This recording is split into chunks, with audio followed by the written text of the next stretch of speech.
ዳግም እናቱን አውቋል ማለት ነው። ዳግም እናቱን አውቋል። እናቱን ደግሞ ያገተው ጋሽ ባይሉና ሳሚ ሳይቀድሙት እራሱ ቀድሞ እናቱን አግቷል ማለት ነው።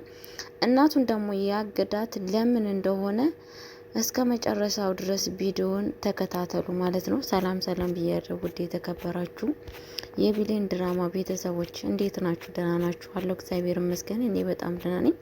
ሰላማችሁ በዚህ ይበልልኝ። ለቤት አዲስ ሆናችሁ ላይክ ሼር እያደረጋችሁ እንድታበረታቱኝ በአክብሮት ጠይቃችኋለሁ። ባልጠቅማችሁ አልጎዳችሁም። ባንስ ላይክ ሰብስክራይብ እያደረጋችሁ እንድታበረታቱኝ በአክብሮት ጠይቃችኋለሁ። ቪዲዮውን እስከ መጨረሻው ቁጭ ብላችሁ ተሰሙ ዘንድ አሁንም ደግሜ በአክብሮት ጠይቃችኋለሁ። የብሌን ድራማ ክፍል 13 ምን ደረሰ ብላችሁ ለምትሉ ሰዎች ይዤላችሁ መጥቻለሁ ማለት ነው። እንደዚሁም ደግሞ ዳግም ለምንድን ነው እናቱን ያጋተው ለሚባል ያው ታውቃላችሁ ብዙ ሰው ያልሆነውን ሆነ እየተባለ ይዞ መጣል ማለት ነው። እኔ እንደተራዳሁት እንደ ራሴ ያስቀመጥኩት ያለ ውሸት ትክክለኛ የሆነ እንደ ራሴ በውስጤ ያሰብኩትን ነው እየነገርኳችሁ ያለሁት ማለት ነው። ያ ደግሞ ዳግም ለምንድን ነው እናቱን ያገተው ሲባል እናቱን ጋሽ ባህሉና ሳሚ ሳይቀድሙት ራሱ ቀድሞ እናቱን አግቷል ማለት ነው። ያገተው ደግሞ በክፋት አይደለም፣ እናትየዋን ለመግዳት ለመጥፎ ነገር ለማድረግ አይደለም። ምክንያቱም ምንድን ነው አንደኛ እች እናት ብትሞት እንትና ትጎዳለች፣ አንደኛ ብሌን ትጎዳለች። እንደ ራሴ ሀሳብ ማለት ነው። አንድ ወይንም ለብሌን አዝኖ ወይ ደግሞ ለራሱ እናቱ መሆኑን አውቆ ጋሽ ባይሉና እንደዚሁም ደግሞ ሳሚ ሳይቀድሙት ራሱ እናቱን ከእነሱ ለማስጣል ያገታት ነው። እኔ እንደ ራሴ የራሴ ስሜት ማስቀመጥላችሁ ማለት ነው። እንደዛ ነው ብዬ ነው የማስበው እንጂ ዳግም በፍጹም የብሌን ወይዘሮ ገነትን አግቶ የራሱን እናት እየፈለገ አይደለም። ካያችሁት ዳግም በጣም እናቱ እንደሆነች ለምንድን ነው እጅ ሴት ሳያት ልቤ የደነገጠው እያለ በደጋግም ዳግም ሲያስብ ነበረ ማለት ነው። ከምታስቡ በለጠ። ሁለተኛ ነገር ደግሞ ብሌን እንድትጎዳ አይፈልግም ዳግም ማለት ነው። ብሌን ሊወዳታል፣ ያፈቅራታል፣ እንዲሁም ደግሞ ያከብራታል። ስለዛን የብሌንን እንቧ ማፍሰስ አይፈልግም። እውነቴን ነው የምላችሁ። ሁለተኛ ነገር ደግሞ እሱ ባንሰሞለታ ማለት ነው ያንን መረጃ አሳልፎ ለብሌን የሰጠው ለምንድን ነው? የብሌን ስቃይ ስላልወደደና የብሌን እልቅሻ ስላልፈለገ ነው አሳልፎ የሰጠው። እሷን መጉዳት አይፈልግም የቱም አክል እንኳን ቢሆን ማለት ነው። ግን አሁን እናቱን ያገታት ለምንድን ነው ሲባል እኔ በራሴ የተረዳሁት ነገር እናትየዋ ምክንያቱም በዚሁ እሱ እያወቀ ዝም የሚል ከሆነ ጋሽ ባይሉ ዝም አይልም። እያያችሁ ነው። በአሁን ሰዓት ደግሞ ዳግም በጣም ጋሽ ባይሉ ላይ ፎከስ አድርጓል። በእያንዳንዱ ነገር እየተከታተለው ይገኛል ማለት ነው። በዚህ አጋጣሚ እኔ እንደተረዳሁት እንግዲህ ጋሽ ባይሉ ያለው ሀሳብና እቅድ የብሌንን አሳዳጊ ወይዘሮ ገነትን ማስወገድ ነው የሚፈልገው።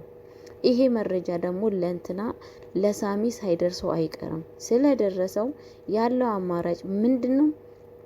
የብሌን አሳዳጊ ወይንም ደግሞ እናቱን ማሳገት ብቻ ነው። አለበለዛ ግን ያቺ ወይዘሮ ገነት አደጋ ላይ ነች ህይወቷ ማለት ነው። እኔ የምላችሁ ነገር እንደ ራሴ የምነግራችሁ ነገር ዳግም እናቱን ያገታት አንደኛ እናቱ መሆኑን አውቆ ያገታት፣ ሁለተኛ ደግሞ የብሌንን ስቃይና ብሌን በሷ ሞት ስለምትሰቃይ ስለምታዝን ስለሆነ ብሌንን ለማሳረፍ ፈልጎ ነው ማለት ነው። ለብሌን አዝኖ ነው ወይ ደግሞ ይሄ ብቻ ነው እንጂ ዳግም እንደዚህ ራስ ወዳጁ ሆኖ የሰው እናት ለዛውም የብሌንን እናት አሳዳጊ ወይዘሮ ገነትን በፍጹም አያግትም። እንደ ራሴ እንደተሰማኝ የምነግራችሁ ነገር ማለት ነው። እንግዲህ ጋሽ ባህሉ ምን ሆነ ሲባል ጋሽ ባህሉ በራሱ በቆፈረው ጉድጓድ ውስጥ ገብቶ ይገኛል። ምክንያቱም ሀሳቡና እቅዱ ምንድን ነው? ብሌንን ከዛ ቤት ለማስወጣት ነው እሱ ሀሳቡ። በፍጹም የብሌንና የሰላም አንድ ላይ መገናኘት እረፍት አይሰጠውም። ምክንያቱም ለምን ያሰበው ሀሳብና እቅዱ እንዳይሳካለት ያደርጋል። ምክንያቱም ብሌንና ሰላም የበለጠ ከተቀራረቡ ስለ እናት ስላላቸው ሚስጥር ሲያወሩ፣ ምክንያቱም በጣም ብሌን የምትፈልጋት እናቷና ሰላም ደግሞ የምትፈልጋት ልጇ አጠገቧ ስላለች በጣም በአብሮ ካወሩ አብረው ከተቀራረቡ እናትና ልጅ መሆናቸው ይታወቃል። ያንን ነገር ደግሞ በፍጹም ጋሽ ባይሉ አይፈልግም ይሄ ነገር ከሆነ። ምክንያቱም ያ ሀብትና ንብረት የተመኘው ሀሳቡ እቅዱ ከንቱ ነው የሚቀርበት ማለት ነው። በዚህ አጋጣሚ ምንድን ነው ማድረግ ያለበት? ብሌን በተለያየ ነገር ወይ ማስወገድ ወይ መግደል ወይ ደግሞ ከዛ ቤት አስመቅሮ ማውጣት ብቻ ነው ሀሳቡ ማለት ነው። በዛን የተነሳ ነው እንግዲህ ቀጥታ እሱ ባለበት ቦታ ለስራ ፈልግሻለሁ ብሎ ወስዶ የእናትየዋን ወርቅ ሰርቆ ወስዶ ለብሌን የሰጣት ማለት ነው። በሱ ሀሳብ እንግዲህ ብሌንን እስር ቤት ለማሳሰር ሰላምን እንዳሻንጉሊት እንደፈለገው ለመጫወት ነበረ። ግን ደግሞ አልተሳካትም። ብሌን በጣም ጎበዝና አስተዋይ ልጅ ሆነን ያገኘዋት ማለት ነው። እሷን ብላለች የትኛውን አክል የዋህነኝ እንጂ የዚህን አክል እኔ እንትን አይደለም ሞኝ አይደለም ስትል ነው ማለት ነው። ካያችሁት እንዴት እንዳደረገች ማለት ነው። ምክንያቱም እሷም ማውቃለች የጋሽ ባይሉን ክፋትና መጥፎነት መረዳቷ። እኔ በጣም በአሁን ሰዓት የሰላም እናትነቷን በጣም የሰላም እናቷን ማግኘት መንገድ ይከፍትላታል ብዬ ነው የማስበው ማለት ነው። በራሴ አስተሳሰብ ለምን ሲባል ምክንያቱም ይሄ ጋሽ ባይሉን እግር በእግር የምትከታተለው ከሆነ ለምን እንደሚጠላት ለምንስ እሷን እንደዚህ እያደረገ መሆኑን ቀስ ብላ ትረዳለች ብዬ አስባለሁ ማለት ነው። እንትና ማለት ነው ብሌንዬ ማለት ነው። አለበለዛ ግን እንደዛው ጋሽ ባይሉ ጥሩ ነው መጥፎ ነው ጥሩ ሰው ነው በሚለው ነገር ቢቀጠል በጣም ነው ውስጣቸውን ልክ እንደ ምስጥ ነው የሚጎዳቸው ነበረ ማለት ነው። ደስ የሚለው ነገር እንግዲህ አሁን ሰላምዬም በወንድሟ ላይ የነቃይ ትገኛለች። ምክንያቱም በአንድ ቀን ሁለት መረጃ መጥፎ ነገር አግኝታበታለች። አንደኛ የብሌን አሳዳጊን የወይዘሮ ገነትን ወረቀት የቀደደባትን እሷም በጣም ምክንያቱም ታውቃላችሁ ወይዘሮ ሰላምዬ ወንድሟን በጣም ጥሩ ሰው አድርጋና መልካም ሰው አድርጋ ነው የምታውቀው ማለት ነው። ግን ደግሞ በአጋጣሚ ሆኖ ለወይዘሮ ገነት ስትረዳ ይታያል ማለት ነው። እንደዚሁም ደግሞ ከአሁን ወዲህ እንደዚህ ነገር ማድረግ እንዳሌለበት ወንድሟ ስትመክረው ነበረ። ያደረገው ነገር ጥሩ እንዳልሆነ ስትመክረው ነበረ ማለት ነው። አሁን ግን ሁሉ ነገር ነቅታበታለች። ምክንያቱም በጥፊን ያለችው ማለት ነው። የእውነት ነው። በእርግጥ ከዚህ በላይ የሚገባው ሰውዬ ነው እንግዲህ አካሌ ወንድሜ ብላ የምትለው ሰውዬ እንደዚህ በልጇ ላይ ልጅ አስባችሁታል። አጎት ሆኖ ልጁን እንደዚህ ሳሰቃይ በጣም ነው የሚያሳዝነው። እውነቴ ነው። ነገ የሚያጸጽተውን ነገር ነው ዛሬ እያደረገ ያለው ማለት ነው። እንግዲህ ቃል የምትባሏ ሴትዮ ይብን እንኳን እኔ ብቻ አላቅም። እውነቴ የሰው ክፋት እኔ በጣም ነው የሚገርመኝ። በእናቷ ቤት እንደዛ እየተደላደለች እየኖረች ተመልሳ ደግሞ ለብሌን ሰላም እንኳን እየሰጠቻት አይደለም። ይብን እንኳን የሰራተኝነት ክብር ሰራተኛ ሲባል እኮ ክብር አላት። አንቺ ገረድ እያለቻት ነበረ ስትሰድባት የነበረው ማለት ነው። በጣም በሚያሳዝን ነገር እንግዲህ ብሌንን እኔ ካልተቆጣጠርኳት እያለ ትገኛለች ማለት ነው። ደስ የሚለው ነገር ግን ሰላምዬ በጣም ጥሩ ሰው ነች። በጣም እንድትናገራትና መጥፎ ነገር እንድትላት አትፈቅድላትም። በጣም ምስኪን ናት ማለት ነው ሰላምዬ። በጣም እኔ ብቻ አላቅም ውስጧ በጣም ጥሩ ስሜት ነው ያላት ለብሌን ማለት ነው። ግን ደግሞ ያንን ነገር እንትን አትፈልገውም፣ ቃል አትፈልገውም። ይሄ ነገር ከሆነ ከቀጠለ በኋላ እናትነቷም ስለምትረዳ ነገሮችን ሁላ ስለምታቅ ያላት አማራጭ ምንድነው? በቃ ከዚህም ሆነ ከዚህም የቃል ጥረት ብሌንን ከዛ ቤት የማስወጣት ሀሳብ ነው። ግን ደግሞ ሰላም ያንን ነገር አትፈልገውም። ጎዳም ሳይሆን የሆነ ውስጧ ብሌን እንድትለያት አትፈልግም። ብሌንም ደግሞ እንደዛው ከሷ መለየት አትፈልግም። አትጨክንም፣ አይጨቃከኑም ማለት ነው ሁለቱም። እንግዲህ ቤተሰቦች ሳሚም የሚባለው ሰውዬ እንግዲህ ራስ ወዳጅ፣ በነገራችን ላይ ጨካኝ አረመኔ ሰዎች ራስ ወዳጅ ናቸው። ራሴ በልቼ ልሙት፣ የሰው ሀሳብ አያሳስባቸውም። የኔ ብቻ ይሁን የኔ ይፈጸምልኝ ብሎ የሚያስቡ ሰዎች መጨረሻቸው በነገራችን ላይ አያምርም። በጣም የማምሩ እነኚህ ሶስት ሰዎች አሁን አስባችሁታል። ለሰላም ለብሌን እንደዚሁም ደግሞ ለዳግም እንደዚሁም ደግሞ ለዳግም እናት ለወይዘሮ ገነት ሰላም እየሰጧቸው አይደለም የሚገኙት። የሰላም ህይወት እንዲኖሩ አልፈቀዱላቸውም።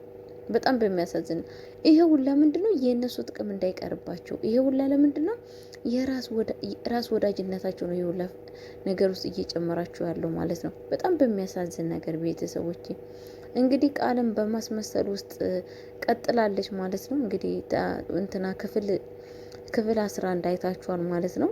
ምንድን ነው ያደረገችው? የአባቷን ስም ጠርታ ወላጅ አባቷን ሳይሆን የራሷን ያኔ ወላጅ አባቷን የራሷን አባት ማለት ነው ጠርታ ነበረ ማለት ነው።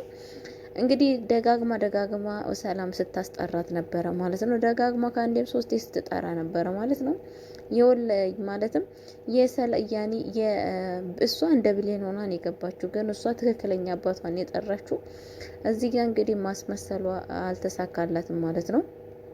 በነገራችን ላይ ያው ግን ሰላምዬም ትንሽ እየነቃች ትገኛለች ማለት ነው። ግን ደግሞ ቃል በጣም ስለምታስመስል በደንቡ ልትነቃባት አልቻለችም። ምክንያቱም ልክ የሆነ ነገር ሰርታ ስታጠፋ እልቅሻና ጥለሽኝ ሄድሽ፣ ሁላችሁም በየሜዳው ላይ ምን በቃ እንደዚህ ብላ ነው የምታማር ነው እና የምታለቅሰው ማለት ነው። ደካማ ጎናን የሰላምን ስላገኘች፣ ሰላም ደግሞ በዚህ አጋጣሚ በጣም እንደዛ ስትል በጣም ነው የሚሰማት።